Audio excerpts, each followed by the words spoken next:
Fit in 10 family, it is day 46, and that means we are officially 2/3 through the challenge. 2/3, we have 1/3 to go. 1/3, that's it. We've got 23, 24 days to go. Well, officially 24 days to go.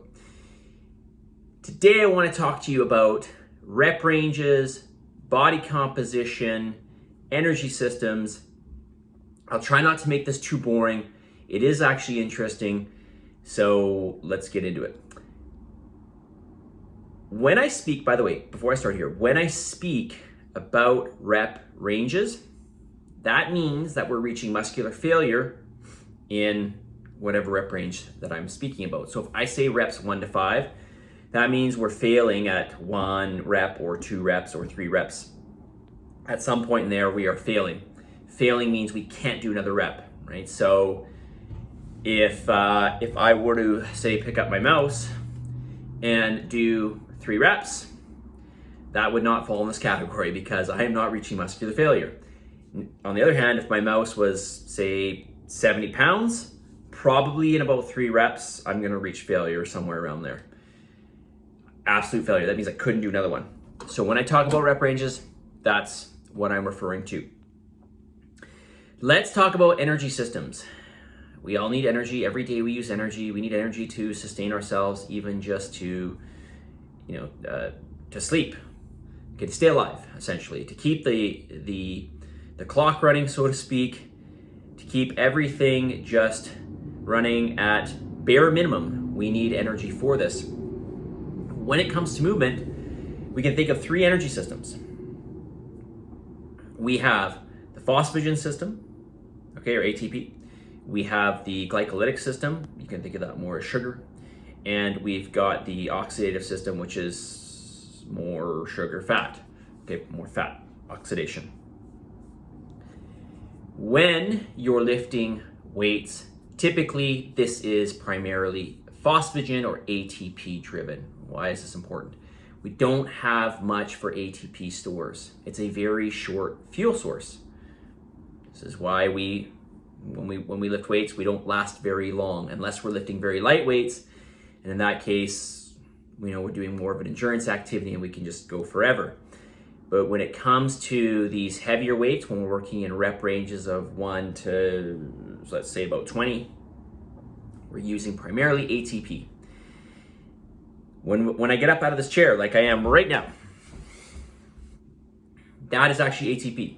But if I get up and I start walking, I just quickly get out of ATP and I go into using more glycogen. And of course, if I keep walking, it's going to be just mainly oxidative.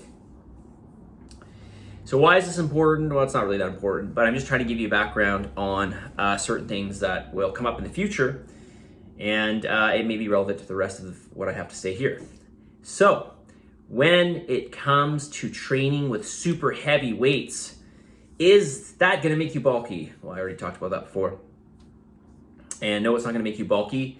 In fact, it's not even the rep range you want to train in to gain or, to have maximum effectiveness for muscle building or muscle hypertrophy. 1 to 6 rep range is more in that, 1 to 5 rep range is more, it's all a gradient, but 1 to 5 rep range is more strength oriented. You're going to build more strength, not necessarily muscle mass. That's not to say you won't build any muscle mass training super heavy. You'll build some, but you're not going to build as much as if you trained in the 6 to, let's say, 20 rep range. Okay, but again, it's all a gradient. So why is this? Well, the muscle has to be under enough tension for enough period of time. There's like a sweet spot. It's a certain amount of tension. There's an area of muscular tension that we need, a certain amount of muscle tension that we need, and then there's a certain amount of time that has to be applied to that, and that's where we see more muscle growth. With lifting heavy weights, the tension is super high, higher than if we were doing more hypertrophy training, the muscle building that I just talked about. It's going to be way more tension, but there's just not enough time there. So we do cause some damage, but this is more nervous system based. There is benefit to training super heavy with weights because lifting heavy weights really stimulates those deep type 2 X, I think B fibers. I honestly have to go back and look at it. But basically you can think of it as when you are doing maximal effort, you are going through all layers. I'm going to call them layers. You could call them levels or whatever. All layers of various muscle type fibers. So basically what that means is you have to utilize all the muscle fibers, right? Which makes sense, obviously. But if I'm just, getting up and walking, I don't need to produce a huge amount of force, and I don't need to use especially those type 2X fibers to get me up and moving. I would use those fibers if I am going to jump as high as I can with as much effort as I can. I'm going to use those fibers, or maybe close to those fibers. Maybe a better example would be, let's say, deadlifting your 1 rep max. And why am I saying this? When you develop those fibers with super heavy weights, by developing those fibers, yes, you become more powerful, or you gain more strength. Strength and power are two different things, of course. We'll save that for another video. You're building more strength, but also you are developing those fibers, and with those fibers comes more energy burning. Not all muscle tissue is the same. So these type 2B fibers have the capacity to actually hypertrophy more, to grow more, and they require more energy to sustain them per unit of time. So they are more calorie burning than anything. So lifting heavy weights is really, really important for keeping up that energy expenditure that we want, that investment that we make to make our bodies more energy inefficient.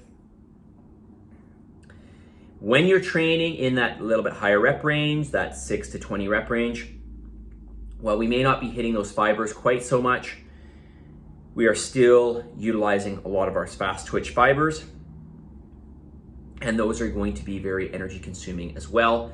And of course, we're going to be building more muscle tissue overall, which requires not just in the moment of recuperation, or that short time period, that 1, 2, 3 days of recuperation that you need. That's not just going to heighten your metabolism, but also the fact that we build more muscle tissue means that we're going to, over time, burn more calories, more lean muscle mass, more lean body mass, really, but more lean muscle mass means more calorie burning every day.